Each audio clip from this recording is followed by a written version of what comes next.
자, 오늘 본문에 보시면 주님은 바닷가에 나아가서 많은 무리들을 가르치셨습니다. 바닷가는 넓은 해변이 펼쳐져 있어서 많은 사람들이 모여 앉기에 너무 좋았고 걸리는 것이 없이 탁 트인 곳이기 때문에 가르치는 메시지가 쭉쭉 뻗어나갈 수 있어서 많은 사람을 가르치기에는 최적의 장소였다라고 말할 것입니다. 그런데 우리 주님의 가르침은 유대 백성들이 심히 사모하는 가르침이었습니다. 그래서 많은 사람들이 열의를 마다하고 주님의 가르침을 듣고자 모였습니다. 바리새인과 서기관들의 가르침과는 차원이 다른 권위 있는 말씀이다. 이렇게 그들은 감동하면서 주님 말씀을 들었었죠. 한마디로 말해서 1세기의 가장 유명한 이스라엘 강사였다라는 말입니다. 그런데 가르침을 마치고 길을 가시다가 세리가 쇠관에 앉아 있는 것을 발견합니다. 이 세리라는 직은 유대 사회에 있어서 흑역사의 산물이었습니다. 세리라는 것은 세관원을 말하는 건데요. 그런데 이건 일반적인 세관원이라기보다 로마 정치술의 열매였습니다. 로마는 식민지를 지배하며 그 지역의 세금을 효율적으로 걷어들이기 위해서 그 나라 백성 중에서 세관원을 뽑아서 세금을 걷도록 만들었습니다. 그 지역의 사람이 그 지역의 세관원이 되다 보니까 누가 이 집에 몇 명이 살고 누가 어디에 살고 다 파악이 가능하죠. 게다가 세금을 안 내면 누가 안 냈는지 다 알 것이며, 그리고 도망가는 일이 있다 할지라도 주로 어디로 도망가는지 그 일대를 잘 알기 때문에 충분히 잡기도 수월했을 겁니다. 뿐만 아니라 세금 징수로 인해서 백성들의 원성을 사게 될 때 이 원성이 직접 수거하는 세리들이 1차로 그 원성을 받기 때문에 로마로서는 이익은 없고 원성은 세리에게 보내는 일석이조의 효과를 얻을 수가 있죠. 그 대신 로마는 세리가 부를 누릴 수 있도록 어느 정도 뒤를 봐줘야 했었습니다. 그러니까 그도 먹을 게 있어야 이 어려운 일을 할 것 아닙니까? 그래서 로마와 세리의 관계는 악어와 악어새의 관계 같았습니다. 그 시대에 로마의 세금은요, 두 종류가 있었습니다. 큰 부류로 두 부류가 있었습니다. 하나는 로마에 바로 바쳐야 하는 정세라는 것이 있었고, 그리고 관세라는 것이 따로 또 있었습니다. 여기 정세라는 것에는 인두세, 토지세, 소득세, 이 세 가지의 세금이 로마가 매기는 정세였습니다. 인두세는 사람의 머리 수대로 내야 하는 세금입니다. 그 나라에 태어났다면 반드시 내야 하는 기본적인 세금이 인두세였고요. 토지세는 토지를 가진 사람에게 내려지는 토지에 부과되는 세금이었습니다. 소득세는 12살부터 65세에 이르기까지 그 안에 속하는 사람이라면 누구나 자신이 얻은 소득에 따라서 세금을 내야 하는데 이게 바로 소득세였습니다. 이 세 가지는 로마 당국에 바쳐야 하는 정세였습니다. 그런데 이런 정세 외에도 관세가 따로 있었습니다. 이 관세는 로마에 들어가는 게 아니라 대부분 세리의 주머니에 들어가는 것들이었습니다. 그 가운데는 길을 통과할 때 받는 통과세, 마차를 끌고 지나가면 내야 하는 마차세, 게다가 마차에 바퀴가 많으면 바퀴 수만큼 내야 하는 바퀴세, 하다못해 물고기를 잡으면 물고기세까지도 관세로 내야 했었습니다. 이런 관세는 한마디로 귀에 걸면 귀걸이, 코에 걸면 코걸이식의 세금이었기 때문에 백성들의 분노를 사기에 충분했습니다. 그러다 보니 세리들은 자신들이 효율적인 업무와 자신의 안전을 위해서 불량배들을, 조직폭력배 같은 자들을 자기 뒤에 두고 자기 안전을 보장받으면서 이 일을 추진했습니다. 그러니 백성들은 이 세리 보기를요, 더러운 벌레 보듯 할 수밖에 없었습니다. 그러나 이 세리들의 죄는 단순히 이 물질과 폭력적인 죄만 있는 게 아니었습니다. 그 당시에 나라를 빼앗은 자의 앞잡이 노릇을 하는 매국노의 죄가 있고요. 뿐만 아니라 그러한 외국인과 이방인과 교류를 하면서 접촉을 해야 되기 때문에 율법적 부정을 저지를 수밖에 없는 그런 확률이 아주 높은 자들이었기 때문에 종교적 부정의 죄가 아주 높았다는 말이죠.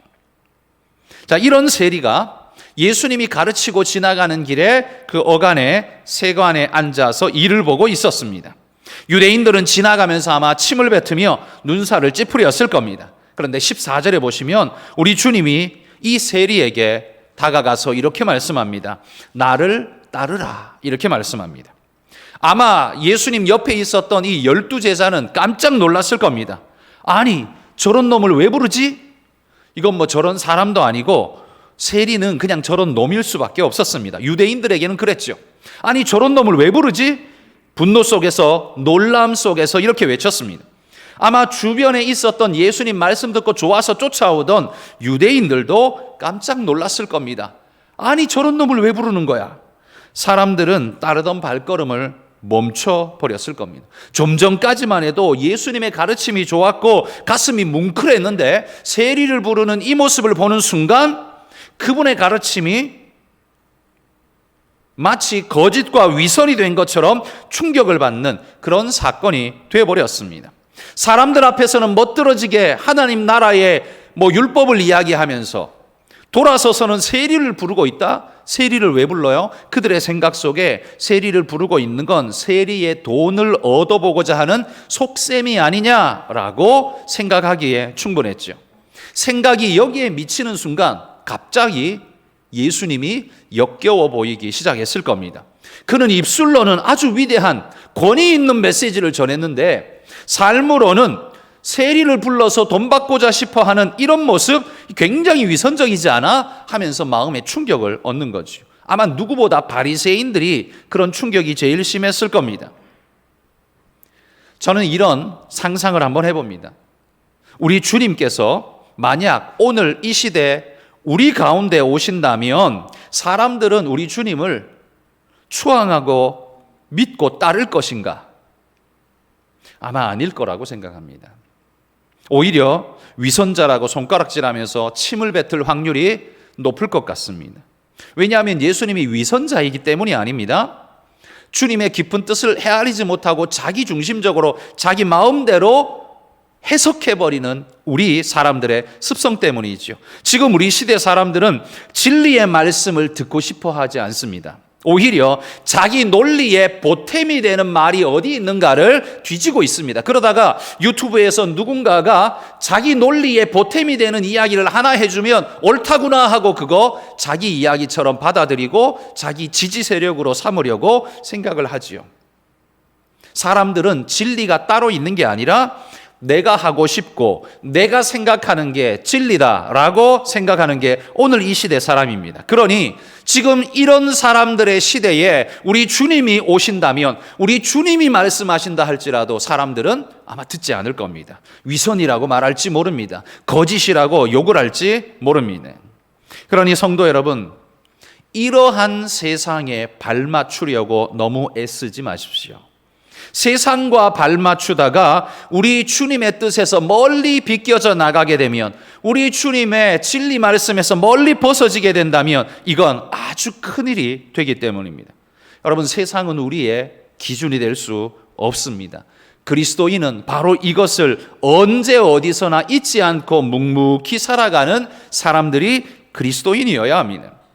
저는 이 말씀을 묵상하면서 13절에 우리 주님이 모든 사람들 앞에서 가르쳤다는 사실과 14절에 세리를 부르고 있는 이 모습이 유대인들에게 상당히 충격이었고, 또한 예수님이 스스로 가르치신 의와 진리에 하나님을 사랑하고 하나님 율법에 순종하라는 그 가르침과 이 행동은 충돌을 일으키는 것이 아닌가? 이런 의문이 살짝 들죠. 여러분, 13절과 14절은 충돌을 일으키고 있습니까? 유대인들이 보기에는 그랬습니다. 특히나 바리새인들이 보기에는 위선의 극치라고 생각했을 겁니다. 봐라, 세리와 친구 삼는 걸 보니 그의 가르침은 다 새빨간 거짓말이고 위선자이다, 이렇게 아마 손가락질했을 겁니다. 여러분, 사실 우리에게도, 오늘 이 시대를 사는 우리에게도 이런 위선적인 생각이 있죠. 교회 생활하고 있는 우리에게도 이런 생각이 있습니다. 우리 자식이 공부를 잘하는 친구와 사귀면 좋은 친구를 사귀네 이렇게 말하는데, 정작 공부를 못하는 친구를 사귀면 나쁜 친구 사귀지 마라 이렇게 이야기를 하고픈 마음이 드는 게 우리의 속성 아닙니까? 공부를 못하는 친구가 왜 나쁜 친구입니까? 공부 못하는 게 나쁜 사람이라는 걸 증거하는 건 절대 아니지 않습니까? 이 사실에 대해서는 우리 모두가 공감하고 동의하고 고개를 끄덕이는데, 문제는 공부 못하는 이유는 그의 나쁜 태도와 나쁜 습관 때문에 되는 거야. 그러니 그는 나쁜 애가 맞아라고 은연중에 우리는 자꾸만 그렇게 결론 짓고 싶은 마음이 든다는 겁니다. 이 얼마나 어이없는 결론입니까? 근데 우리는 대체로 그런 마음이 다들 조금씩 가지고 있다는 거죠.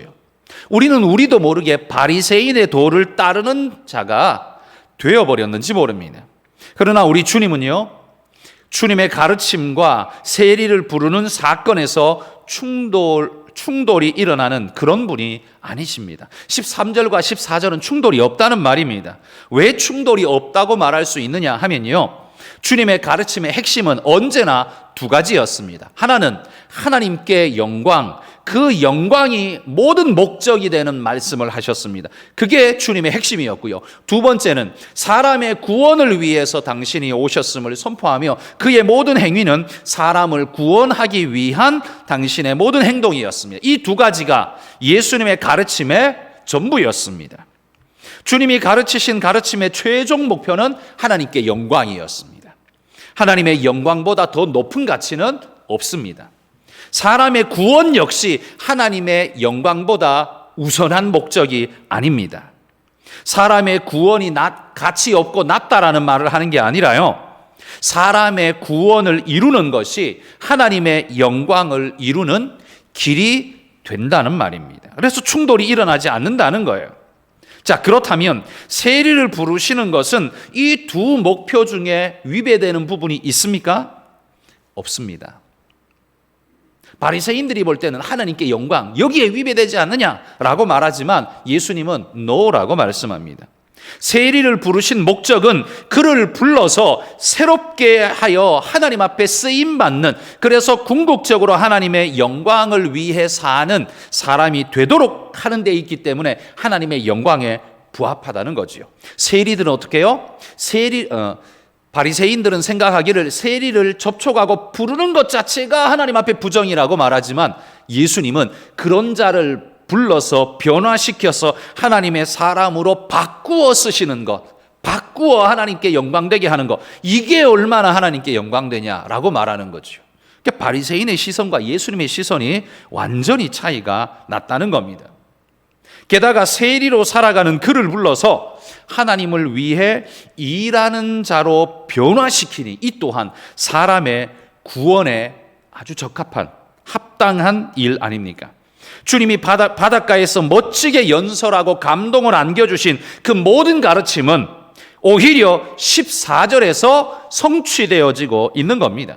편협한 자기중심, 그리고 자민족 중심의 사고에 매몰되어 있는 자들의 눈에는 그게 충돌하는 것처럼 보이지만 결코 그렇지 않았다는 말이에요. 자, 그렇다면 여러분, 주님은 세리를 왜 불렀을까요? 그 하고 많은 수많은 사람들 중에 주님이 굳이 세리를 왜 불렀을까요? 안 불러도 따라오는 사람들이 천지인데, 가르쳐야 될 대상이 천지인데 왜 굳이 일부러 따라오지도 않는 세리 레위를 굳이 부르고 계실까요? 저는 이렇게 생각합니다. 필요가 있으니까 그를 불렀습니다. 어떤 필요가 있습니까? 하나님의 영광을 위한 필요가 있고요, 사람의 구원을 위한 필요가 모두 있기 때문에 세리 레위를 주님이 부르고 계시다는 말이에요. 여러분, 이 사람 레위가 누군지 아십니까? 이 레위라는 이름을 가지고 있는 이 사람이 바로 마태복음을 기록한 마태입니다. 그가 마태복음을 기록하여서 모든 유대인과 헬라인으로 하여금 복음을 듣게 하고 구원에 이르게 하는 위대한 일꾼으로 쓰임받게 됩니다. 주님은 세관에 앉아있는 그를 보면서 이렇게 말씀하시는 것 같습니다. 너는 소중한 사람이야. 너는 돈이나 세고 있을 그런 사람이 아니야. 너는 하나님을 위해 큰 일을 할 사람이니 너는 일어나 나를 따르라. 주님의 말씀이 그와 같았다는 거지요. 그래서 바로 이 부분을 주석한 유명한 성경학자인 윌리엄 바클레이라는 분이 이렇게 말했습니다. 예수님은 레위라는 이름을 가진 이 세리를 보았을 때 그의 안에 있는 위대한 전도자 마태를 보셨다. 레위와 마태는 결국 같은 사람이거든요. 결국 같은 사람인데 세리로서의 레위를 본 게 아니라 그 사람 속에 그가 이룰 이후의 미래 위대한 전도자 마태를 보셨다는 거예요. 지금은 비록 모든 욕을 한 몸에 받고 있는 세리에 지나지 않지만 그 사람이 이후에 하게 될 일은 하나님을 너무나 기쁘게 할 복음 전파의 1등 공신이 될 마태라는 걸 주님이 아시기 때문에 그를 보며 흐뭇하게 부르고 계시다는 거예요. 세리라는 껍데기 그런 것에 구애치 않고 그를 부르고 계시다는 겁니다. 자, 그럼 정리해 보면요, 주님이 세리를 왜 불렀을까? 저는 세 가지로 여러분에게 이렇게 정리해 드립니다. 주님이 세리를 부르신 첫 번째 이유는요, 마태복음을 기록하게 하기 위해서 불렀습니다. 다른 사람들은 오직 그를 보면서 이 더러운 세리 이렇게 보았습니다. 그렇지만 주님은 그를 보면서 마태복음을 기록할 위대한 전도자 마태라고 보았다는 거예요. 그는 더러운 돌덩어리가 아니라 하늘나라의 위대한 소중한 작품이라고 주님은 그를 봐주셨다라는 말입니다. 여러분, 1500년대 초에 이탈리아의 플로렌스 지방에 도나텔리라는 유명한 조각가가 있었다고 합니다. 이 도나텔리는 자기 생애에 아주 기념비적인 작품을 만들고 싶다라는 열망 속에서 그 일대에서 가장 질 좋은 대리석이 난다는 카레나 지방에 가서 비싼 값을 주고 대리석을 사왔습니다. 그렇게 사온 대리석을 작업장에 갖다 놓고 보니까 마음에 별로 흡족하게 들지를 않는 겁니다. 뭔가 좀 부족하고 이러면 안 되는데 생각이 자꾸 들면서 그의 마음속에 쓸만한 것이 없군 이렇게 혀를 차면서 안타까워 하는 마음에 이 대리석들을 그냥 아깝지만 뒷뜰에다가 그냥 버려버렸다고 합니다. 그런데 그 길을 지나가던 무명의 한 젊은 조각가가 그 버려진 대리석을 보다가 야, 이거 잘만 쓰면 멋지게 되겠는데, 요거 잘만 쓰면 괜찮겠는데, 이런 생각으로 그 대리석을 가져가서는 2년 동안 온 열정을 다해서 조각을 했다고 합니다. 2년 후 1504년 1월 25일에 플로렌스의 많은 시민들이 운집해 있는 그 광장 한가운데 조각상이 서 있는데 베일이 덮여져 있습니다. 그 베일이 싹 벗겨지는 순간 사람들이 환호성을 지르며 박수를 크게 올렸습니다. 여러분, 이 조각상이 뭔 줄 아십니까? 미켈란젤로의 다비드상이었다고 합니다. 도나텔리의 눈에는 그 대리석이 이거 쓸만한 게 없네 라고 다 버려버렸던 그 대리석을 가져다가 미켈란젤로는 야, 이거 잘만 쓰면 괜찮겠는데? 라고 생각을 했다는 거예요. 그러니까 그 대리석 속의 가능성을 본 거지요. 그 대리석 안에 있는 다비드상의 형상 이렇게 야, 이렇게 들어가면 이거 멋진 작품이 나오겠는데? 라고 생각을 했다는 거지요. 그러니까 도나텔리에게는 쓸모없는 것이 되었지만 미켈란젤로에게는 너무나 귀한 좋은 재료가 되었던 것입니다. 그 재료의 가능성에 2년간 그가 가지고 있는 모든 노력과 정성을 다 쏟아부었을 때 역사적인 작품 다비드상이 탄생되어졌다라는 말입니다. 여러분, 유대인들의 눈에 비친 세리는 쓸모없어 버려진 돌이 될 뿐이었습니다. 그 이상의 의미가 전혀 없었습니다. 그런데 우리 주님의 눈에는요, 이 세리 레위 속에서 야, 이거 잘만 하면 작품 나오겠는데?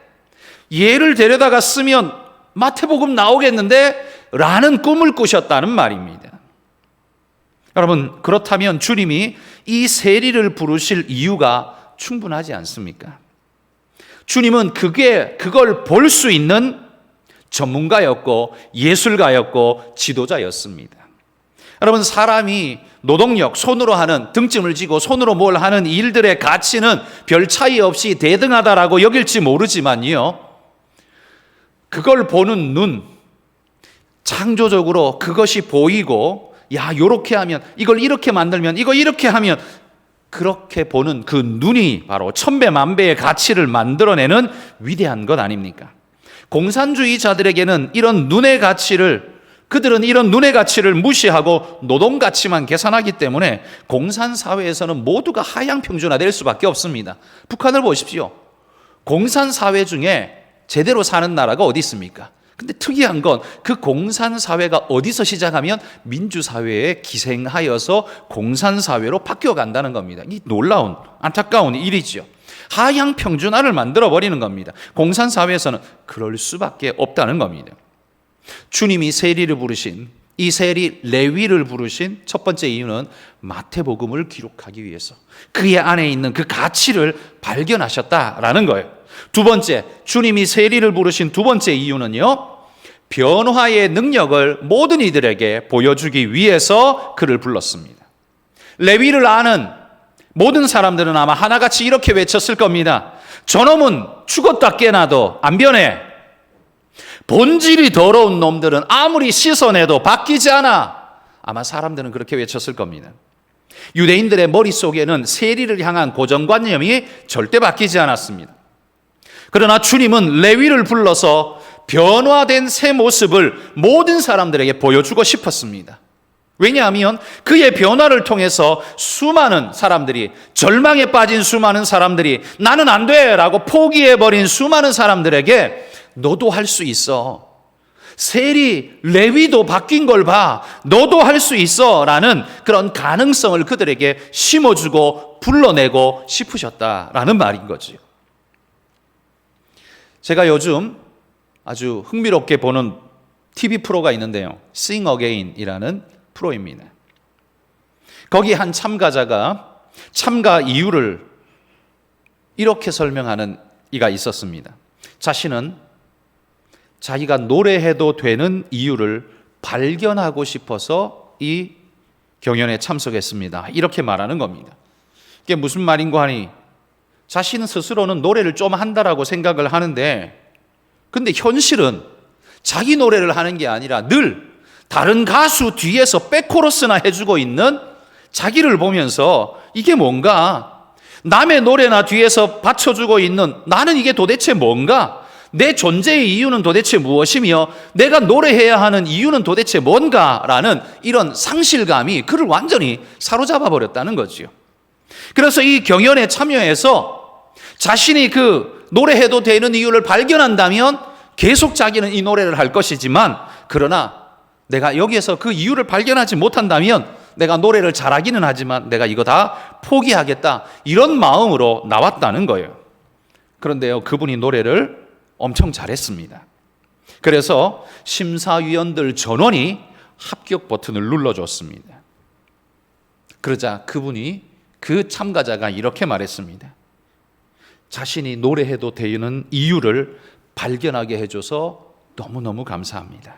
지금까지 내가 노래하면서 오늘처럼 기쁜 날은 없었습니다. 라고 이렇게 고백하는 말을 들었습니다. 저는 그 말을 들으면서 마음이 굉장히 뭉클했습니다. 이 오디션 프로를 통해서도 사람에게 이렇게 큰 용기와 소망을 주는구나, 이런 생각에 마음이 참 뜨거웠습니다.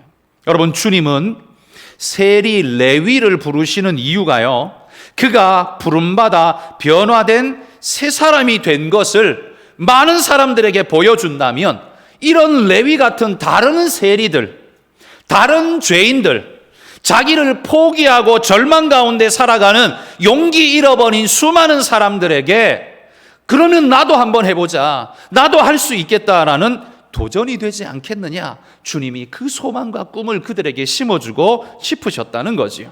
주님의 부름은요, 단순히 레위 이 한 사람만을 향한 부름이 아니었다는 말이죠. 그 뒤에 줄 서 있는 수많은 인생의 포기자들, 그들을 주님은 보고 계셨다는 말이죠. 여러분, 우리 성도님들 중에도 여기 조용히 앉아 있기는 하지만 자기 삶에 대한 자포자기와 실망감과 자괴감에 빠져 있는 분이 있다면 여러분 주님 안에서 인생의 새 의미를 발견하고 주님이 여러분을 통해서 이루고자 하는 그 큰 뜻, 큰 꿈이 있다는 걸 기억하시고 하나님 안의 소망으로 나아가시는 분들이 되시기를 주의 이름으로 축복합니다. 여러분 주님이 세리를 부르신 세 번째 이유는요, 죄인들을 위해서 불렀습니다. 두 번째 이유와 좀 비슷합니다만 이게 무슨 말인가 하면 세리 레위도 죄인이지만 그의 부름을 보고 그의 변화를 보고 구원에 이르고자 하는 수많은 다른 죄인들, 다른 포기자들, 그들을 불러내기 위해 레위를 먼저 불렀다는 말이에요. 사람들은 이렇게 생각할 겁니다. 저 세리가 구원받을 수 있다면 나도 할 수 있지 않겠나? 세리도 불러주시는 주님이라면 나도 주님을 따를 수 있지 않을까? 이런 기대를 죄인들이 얼마나 많이 할 수 있었을까요? 여러분 주님이 이 레위를 만나서 그의 집에 가서 함께 식사의 교제, 식탁의 교제를 나눌 때에 보면 죄인과 다른 세리들이 함께 앉아 있었다고 했습니다. 여러분 거기 앉아 있는 사람들이 밥 먹고 싶어서 모였겠습니까? 배고파서 모였겠습니까? 아닙니다. 나도 저 레위처럼 주님 안에서 소망을 발견하고 싶습니다. 내 인생이 바뀔 수 있는 가능성이 있다는 걸 주님 나도 확인하고 싶습니다. 여러분 그런 마음으로 그 많은 죄인과 세리들이 예수님과 한 테이블에 앉아서 식사 나누기를 원하지 않았을까요? 많은 세상 사람들은 세리 같은 자들은 가까이 하면 안 된다라고 생각했지만 우리 주님은 그런 사회적 통념에 끌려다니지 않았습니다. 오히려 그의 변화와 함께 그의 뒤를 따르는 수많은 사람들의 변화를 기대하시면서 흥분된 마음으로 세리 레위를 부르고 계시다는 겁니다. 예수님이 당신의 사명을 뭐라고 말했습니까? 죄인들을 불러 회개케 하기 위하여 내가 왔다. 그 주님의 사명에 아주 딱 부합한 사역을 지금 주님이 하고 계신 거예요. 그래서 레위를 부르셨고 레위만이 아니라 그 뒤에 뒤따르는 수많은 죄인들을 불러내신 겁니다. 여러분 이건 하나님께 영광이라는 주님의 첫 번째 목표와 사람 구원이라는 주님의 두 번째 목표에 부합하는 정말 멋진 사역이 되었다는 겁니다. 우리는 늘 사람을 평가할 때 율법의 조문을 네가 얼마나 지켰냐, 네 어떻게 했냐 이런 걸 논하지만 주님은 그걸 논하지 않습니다. 주님은 그가 변화되어 어떤 일을 이룰 것인가에 대한 미래와 가능성을 보시며 마음이 흥분되어 있다는 겁니다.